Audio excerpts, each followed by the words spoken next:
ولو أننا نزلنا إليهم الملائكة وكلمهم الموتى وحشرنا عليهم كل شيء قبلا ما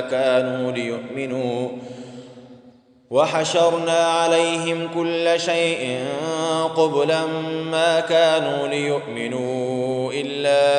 أن يشاء الله ولكن أكثرهم يجهلون. وكذلك جعلنا لكل نبي عدوا شياطين الإنس والجن يوحي بعضهم إلى بعض زخرف القول غرورا ولو شاء ربك ما فعلوه فذرهم وما يفترون. ولتصغى إليه أفئدة الذين لا يؤمنون بالآخرة وليرضوه وليقترفوا ما هم مقترفون. أفغير الله أبتغي حكما وهو الذي أنزل إليكم الكتاب مفصلا والذين آتيناهم الكتاب يعلمون أنه منزل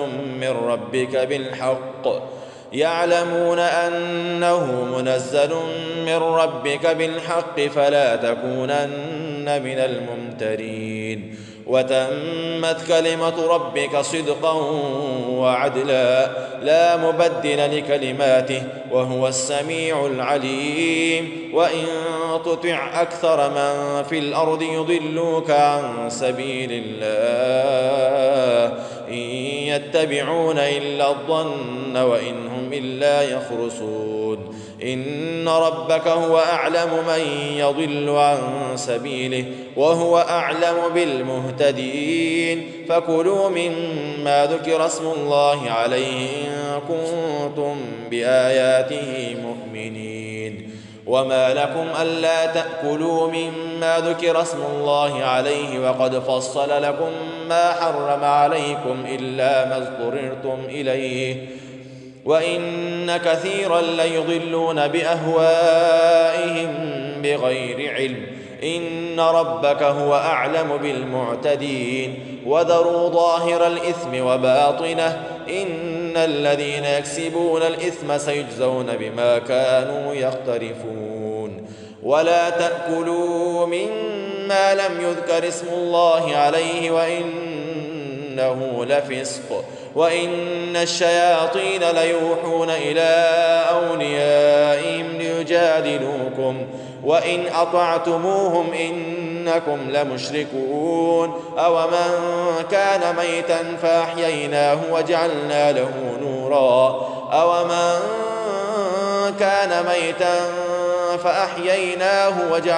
له نورا يمشي به في الناس كمن مثله في الظلمات ليس بخارج منها كذلك زين للكافرين ما كانوا يعملون. وكذلك جعلنا في كل قرية أكابر مجرميها ليمكروا فيها وما يمكرون إلا بأنفسهم وما يشعرون. وإذا جاءتهم آية قالوا لن نؤمن حتى نؤتى مثل ما أوتي رسل الله أعلم حيث يجعل رسالته سيصيب الذين أجرموا صغار عند الله وعذاب شديد بما كانوا يمكرون. فمن يرد الله أن يهديه يشرح صدره للإسلام ومن يرد أن يضله يجعل صدره ضيقا حرجا كأنما يصعد في السماء كذلك يجعل الله الرجس على الذين لا يؤمنون. وهذا صراط ربك مستقيما قد فصلنا الآيات لقوم يذكرون. لهم دار السلام عند ربهم وهو وليهم بما كانوا يعملون. ويوم يحشرهم جميعا يا معشر الجن قد استكثرتم من الإنس وقال أولياؤهم من الإنس ربنا استمتع بعضنا ببعض وبلغنا أجلنا الذي أجلت لنا قال النار مثواكم خالدين فيها إلا ما شاء الله إن ربك حكيم عليم وكذلك نولي بعض الظالمين بعضا بما كانوا يكسبون يا معشر الجن والإنس ألم يأتكم رسل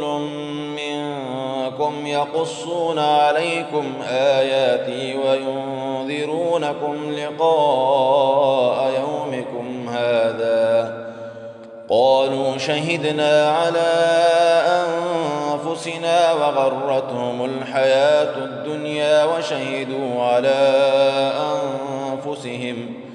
وشهدوا على أنفسهم أنهم كانوا كافرين ذلك أن لم يكن ربك مهلك القرى بظلم وأهلها غافلون ولكل درجات مما عملوا وما ربك بغافل عما يعملون وربك الغني ذو الرحمة إن يشأ يذهبكم ويستخلف من بعدكم ما يشاء كما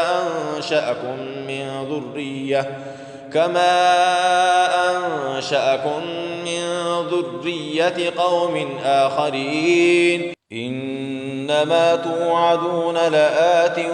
وما أنتم بمعجزين قل يا قوم اعملوا على مكانتكم إني عامل فسوف تعلمون من تكون له عاقبة الدار إنه لا يفلح الظالمون وجعلوا لله مما ذرأ من الحرث والأنعام نصيبا فقالوا هذا لله بزعمهم وهذا لشركائنا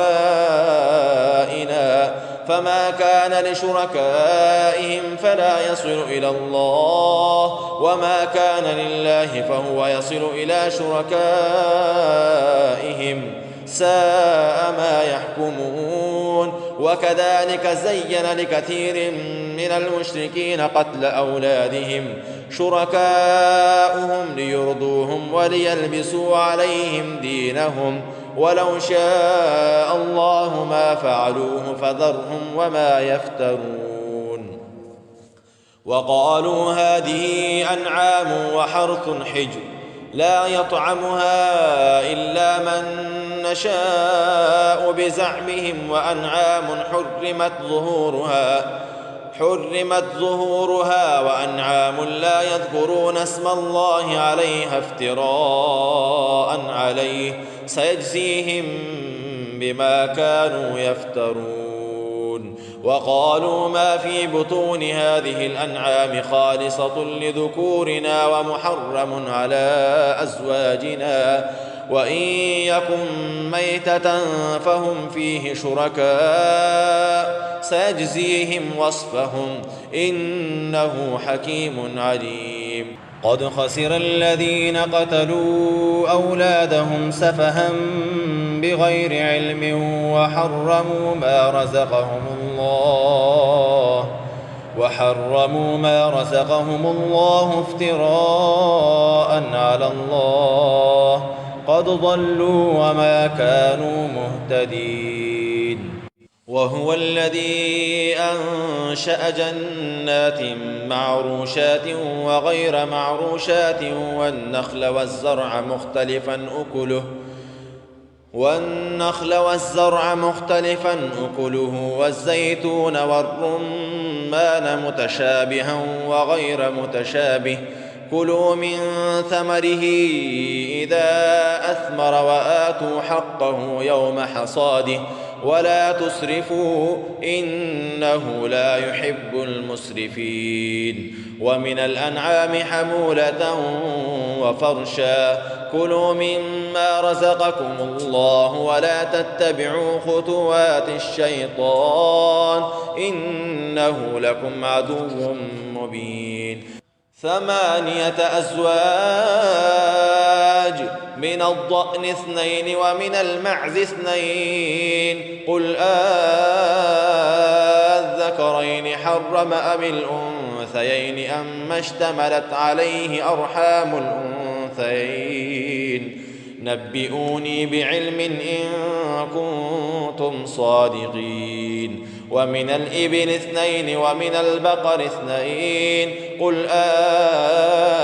الذكرين حرم أم الأنثيين أما اشتملت عليه أرحام الأنثيين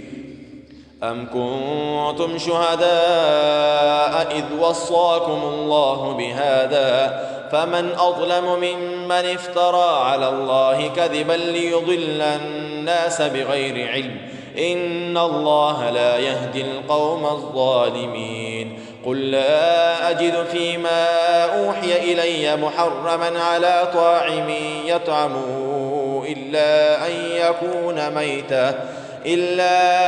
يكون ميتة أو دما مسفوحا أو لحم خنزير فإنه رجس أو فسقا أهل لغير الله به فمن اضطر غير باغ ولا عاد فإن ربك غفور رحيم وعلى الذين هادوا حرمنا كل ذي ظفر ومن البقر والغنم حرمنا عليهم شحومهما إلا ما حملت ظهورهما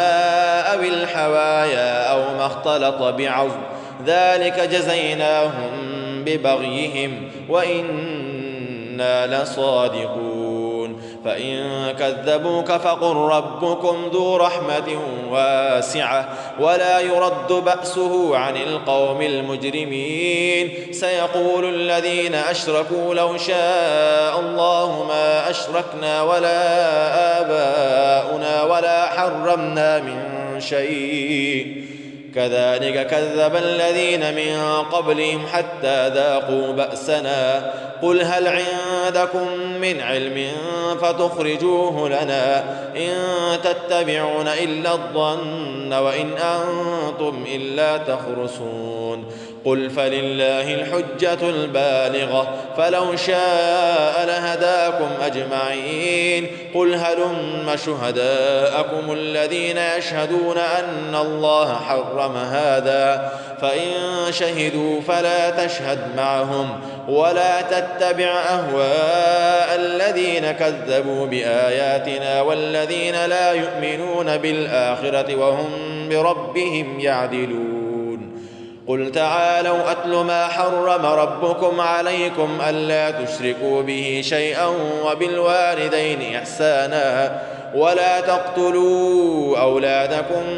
من إملاق نحن نرزقكم وإياهم ولا تقربوا الفواحش ما ظهر منها وما بطن ولا تقتلوا النفس التي حرم الله إلا بالحق ذلكم وصاكم به لعلكم تعقلون ولا تقربوا مال اليتيم إلا بالتي هي أحسن حتى يبلغ أشده وأوفوا الكيل والميزان بالقسط لا نكلف نفسا إلا وسعها وإذا قلتم فاعدلوا ولو كان ذا قربى وبعهد الله أوفوا ذلكم وصاكم به لعلكم تذكرون وأن هذا صراطي مستقيما فاتبعوه ولا تتبعوا السبل فتفرق بكم عن سبيله ذلكم وصاكم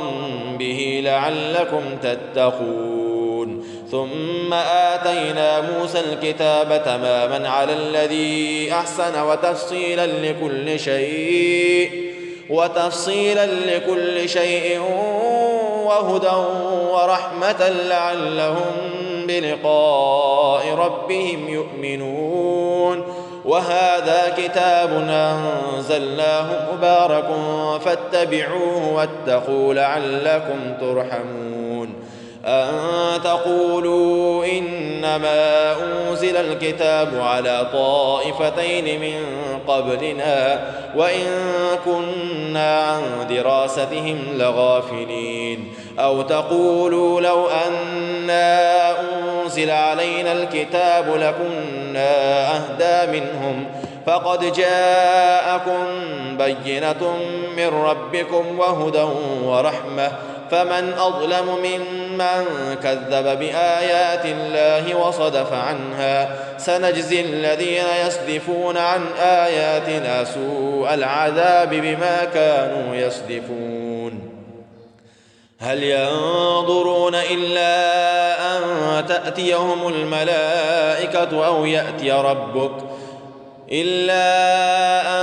تأتيهم الملائكة أو يأتي ربك أو يأتي بعض آيات ربك يوم يأتي بعض آيات ربك لا ينفع نفسا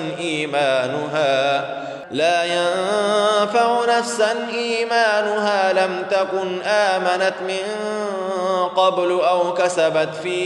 إيمانها خيرا قل انتظروا إنا منتظرون إن الذين فرقوا دينهم وكانوا شيعا لست منهم في شيء إنما أمرهم إلى الله ثم ينبئهم بما كانوا يفعلون من جاء بالحسنة فله 10 أمثالها ومن جاء بالسيئة فلا يجزى إلا مثلها وهم لا يظلمون قل إنني هداني ربي إلى صراط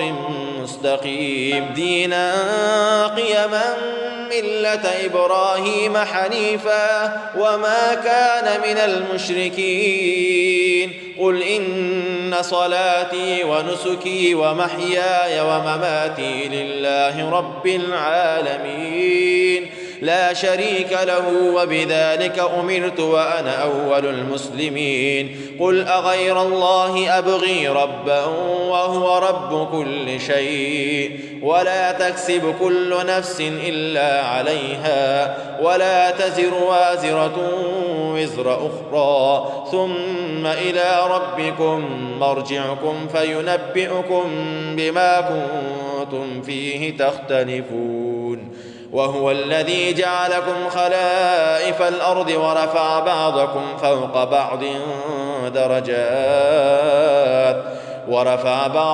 فوق بعض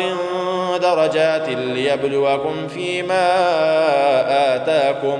إن ربك سريع العقاب وإنه لغفور رحيم بسم الله الرحمن الرحيم ألف لام ميم صاد كتاب أنزل إليك فلا يكن في صدرك حرج منه لتنذر به وذكرى للمؤمنين اتبعوا ما أنزل إليكم من ربكم ولا تتبعوا من دونه أولياء قليلا ما تذكرون وكم من قرية أهلكناها فجاءها بأسنا بياتا أو هم قائلون فما كان دعواهم إذ جاءهم بأسنا إلا أن قالوا إنا كنا ظالمين فلنسألن الذين أرسل إليهم ولنسألن المرسلين فلنقصن عليهم بعلم وما كنا غائبين والوزن يومئذ الحق فمن ثقلت موازينه فأولئك هم المفلحون ومن خفت موازينه فأولئك الذين خسروا أنفسهم بما كانوا بآياتنا يظلمون. ولقد مكناكم في الأرض وجعلنا لكم فيها معايش قليلا ما تشكرون. ولقد خلقناكم ثم صورناكم ثم قلنا للملائكة اسجدوا لآدم فسجدوا إلا إبليس لم يكن من الساجدين. قال ما منعك ألا تسجد إذ أمرتك قال أنا خير منه خلقتني من نار وخلقته من طين. قال فاهبط منها فما يكون لك أن تتكبر فيها فاخرج إنك من الصاغرين. قال أنظرني إلى يوم يبعثون. قال إنك من المنظرين. قال فبما أغويتني لأقعدن لهم صراطك المستقيم ثم لآتينهم من بين أيديهم ومن خلفهم وعن أيمانهم وعن شمائلهم ولا تجد أكثرهم شاكرين. قال اخرج منها مذموما مدحورا لمن تبعك منهم لأملأن جهنم منكم أجمعين. ويا آدم اسكن أنت وزوجك الجنة فكلا من حيث شئتما ولا تقربا هذه الشجرة فتكونا من الظالمين. فوسوس لهما الشيطان ليبدي لهما ما وري عنهما من سوآتهما وقال ما نهاكما ربكما عن هذه الشجرة إلا أن تكونا ملكين أو تكونا من الخالدين. وقاسمهما إني لكما لمن الناصحين. فدلاهما بغرور فلما ذاقا الشجرة بدت لهما سوآتهما وطفقا يخصفان عليهما من ورق الجنة وناداهما ربهما ألم أنهكما عن تلكما الشجرة وأقل لكما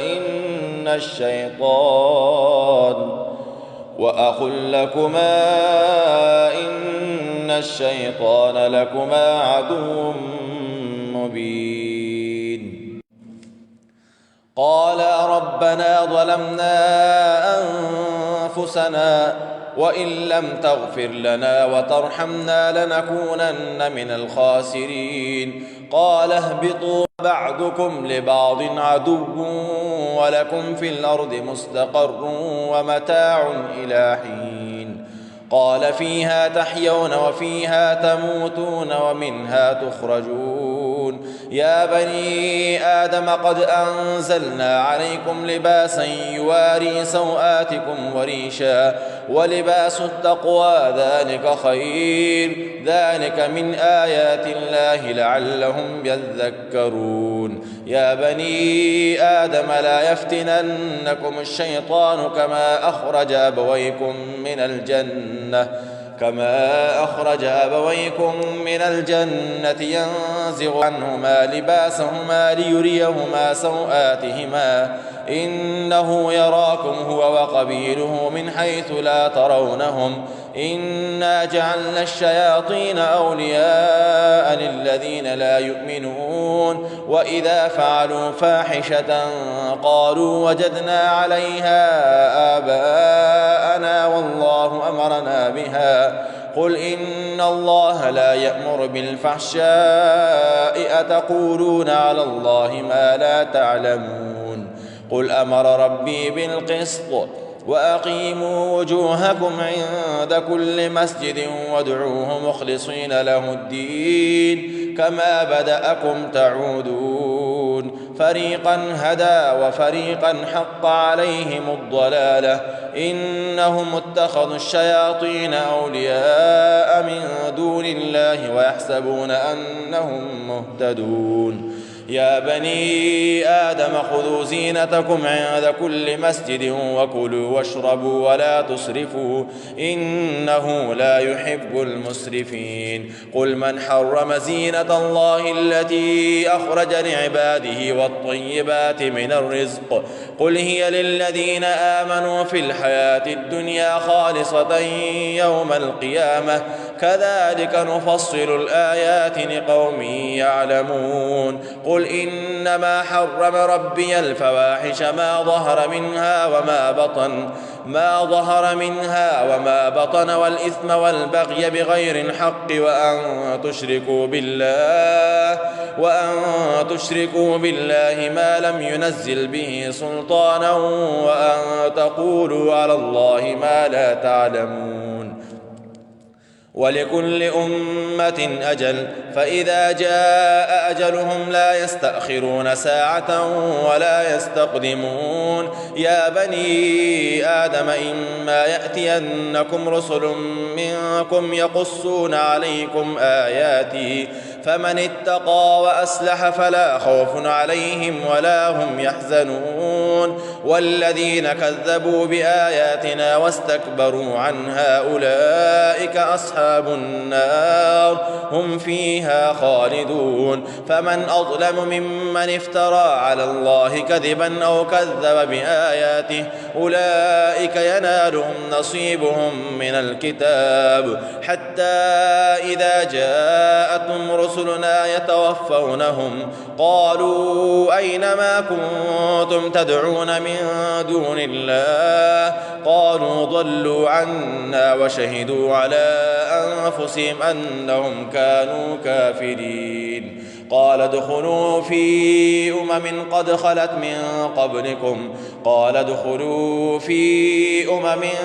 قد خلت من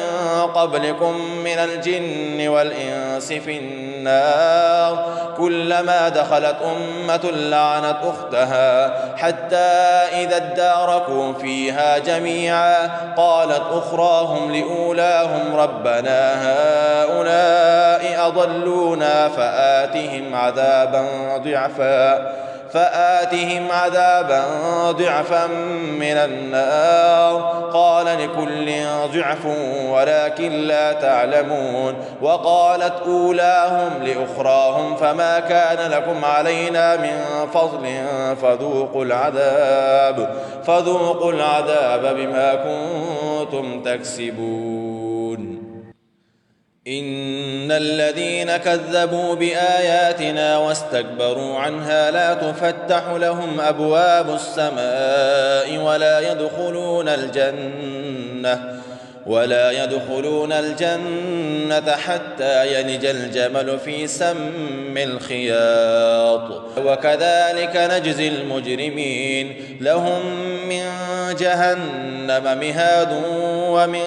فوقهم غواش وكذلك نجزي الظالمين والذين آمنوا وعملوا الصالحات لا نكلف نفسا إلا وسعها أولئك أصحاب الجنة هم فيها خالدون ونزعنا ما في صدورهم من غل تجري من تحتهم الأنهار وقالوا الحمد لله الذي هدانا لهذا وما كنا لنهتدي لولا أن هدانا الله لقد جاءت رسل ربنا بالحق ونودوا أن تلكم الجنة أورثتموها بما كنتم تعملون ونادى أصحاب الجنة أصحاب النار أن قد وجدنا ما وعد ربنا حقا أن قد وجدنا ما وعدنا ربنا حقا فهل وجدتم ما وعد ربكم حقا؟ قالوا نعم. فأذن مؤذن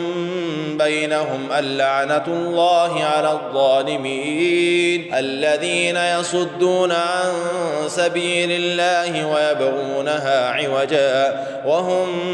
بالآخرة كافرون. وبينهما حجاب وعلى الأعراف رجال يعرفون كلا بسيماهم ونادوا أصحاب الجنة أن سلام عليكم لم يدخلوها وهم يطمعون. وإذا صرفت أبصارهم تلقاء أصحاب النار قالوا ربنا لا تجعلنا مع القوم الظالمين. ونادى أصحاب الأعراف رجالا يعرفونهم بسيماهم قالوا ما أغنى عنكم جمعكم وما كنتم تستكبرون أهؤلاء الذين أقسمتم لا ينالهم الله برحمة ادخلوا الجنة لا خوف عليكم ولا أنتم تحزنون. ونادى أصحاب النار أصحاب الجنة أن أفيضوا علينا من الماء أو مما رزقكم الله قالوا إن الله حرمهما على الكافرين الذين اتخذوا دينهم لهوا ولعبا وغرتهم الحياة الدنيا فاليوم ننساهم كما نسوا لقاء يومهم هذا وما كانوا بآياتنا يجحدون. ولقد جئناهم بكتاب فصلناه على علم هدى ورحمة لقوم يؤمنون. هل ينظرون إلا تأويله يوم يأتي تأويله يقول الذين نسوه من قبل قد جاءت رسل ربنا بالحق فهل لنا من شفعاء فيشفعوا لنا أو نرد فنعمل غير الذي كنا نعمل قد خسروا أنفسهم وضل عنهم ما كانوا يفترون. إن ربكم الله الذي خلق السماوات والأرض في 6 أيام ثم استوى على العرش يغشي الليل النهار يطلبه حثيثا والشمس والقمر والنجوم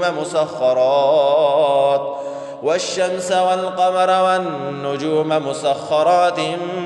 بأمره ألا له الخلق والأمر تبارك الله رب العالمين. ادعوا ربكم تضرعا وخفية إنه لا يحب المعتدين. ولا تفسدوا في الأرض بعد إصلاحها وادعوه خوفا وطمعا إن رحمة الله قريب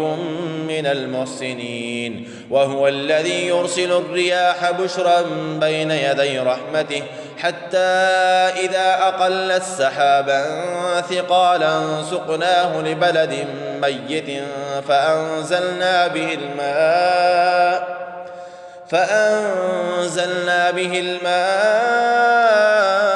فأخرجنا به من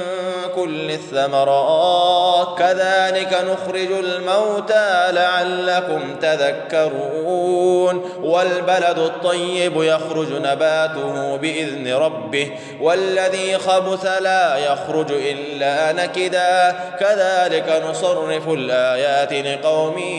يشكرون. لقد أرسلنا نوحا إلى قومه فقال يا قوم اعبدوا الله ما لكم من إله غيره إني أخاف عليكم عذاب يوم عظيم. قال الملأ من قومه إنا لنراك في ضلال مبين. قال يا قوم ليس بي ضلالة ولكني رسول من رب العالمين. أبلغكم رسالات ربي وأنصح لكم وأعلم من الله ما لا تعلمون. أوعجبتم أن جاءكم ذكر من ربكم على رجل منكم لينذركم ولتتقوا ولعلكم ترحمون. فكذبوه فأنجيناه والذين معه في الفلك وأغرقنا الذين كذبوا بآياتنا إنهم كانوا قوما عمين. وإلى عاد أخاهم هودا قال يا قوم اعبدوا الله ما لكم من إله غيره أفلا تتقون. قال الملأ الذين كفروا من قومه إنا لنراك في سفاهة وإنا لنظنك من الكاذبين. قال يا قوم ليس بي سفاهة ولكني رسول من رب العالمين. أبلغكم رسالات ربي وأنا لكم ناصح أمين. أوعجبتم أن جاءكم ذكر من ربكم على رجل منكم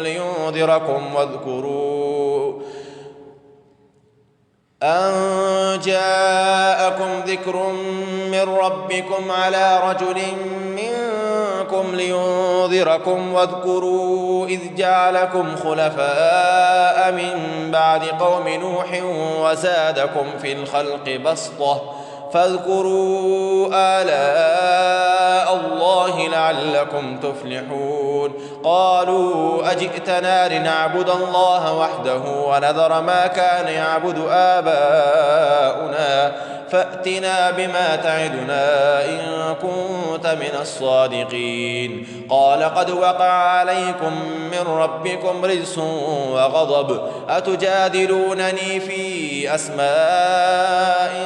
سميتموها أنتم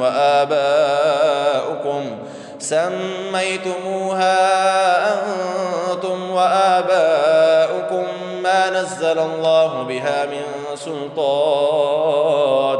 فانتظروا إني معكم من المنتظرين. فأنجيناه والذين معه برحمة